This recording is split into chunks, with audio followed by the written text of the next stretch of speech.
আসসালামু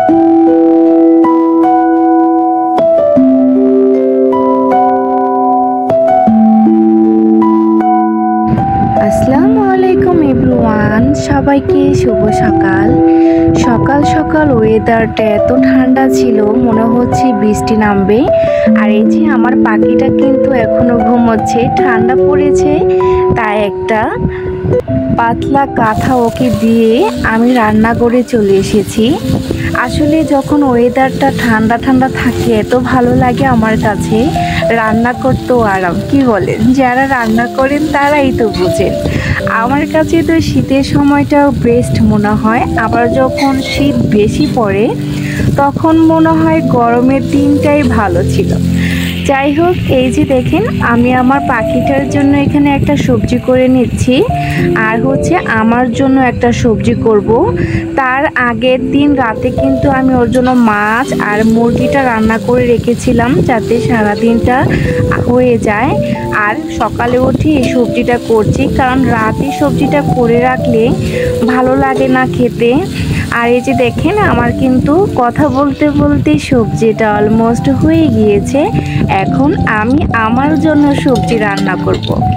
আজকে আমি রান্না করব এখানে লাউ ডাল। আসলে এটা সবজি হিসেবে খেতে খুবই ভালো লাগে আমার কাছে। এখন যেহেতু সবজি আমার লাগবেই, আমাকে তো সবজি খেতেই হবে, তাই না?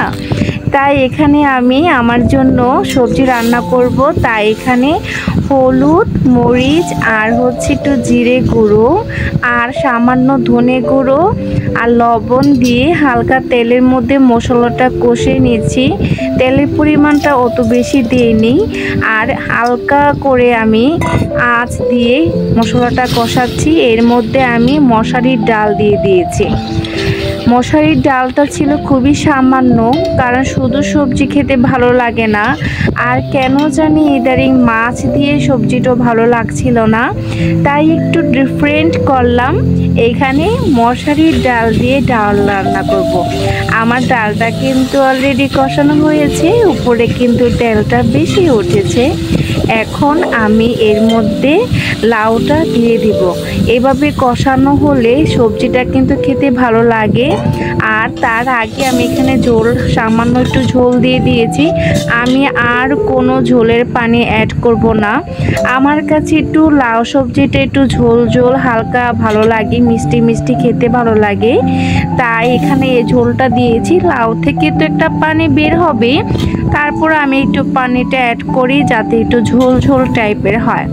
এই যে দেখেন আমি কিন্তু ছোট ছোট সাইজ করে কেটে নিয়েছি। এখানে একটা কচি লাউ ছিল মাঝারি সাইজের, পুরোটাই দিয়ে দিয়েছি, আমার দুই বেলাতে হয়ে যাবে। এর মধ্যে আমি চিংড়ি মাছ দিতে চেয়েছিলাম, বাট আমার চিংড়িতে অ্যালার্জি ছিল।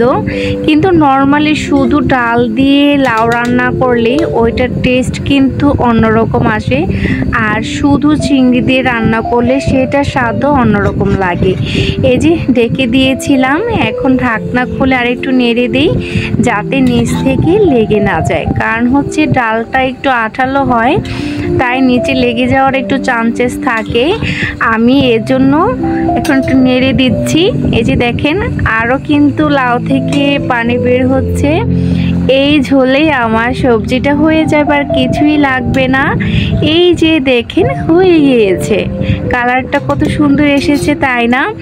আমি চেয়েছিলাম কাঁচা মরিচের উপরে রান্না করতে, তখন কিন্তু আরেকটু সাদা সাদা লাগতো, কিন্তু আমার বাসায় ছিল না।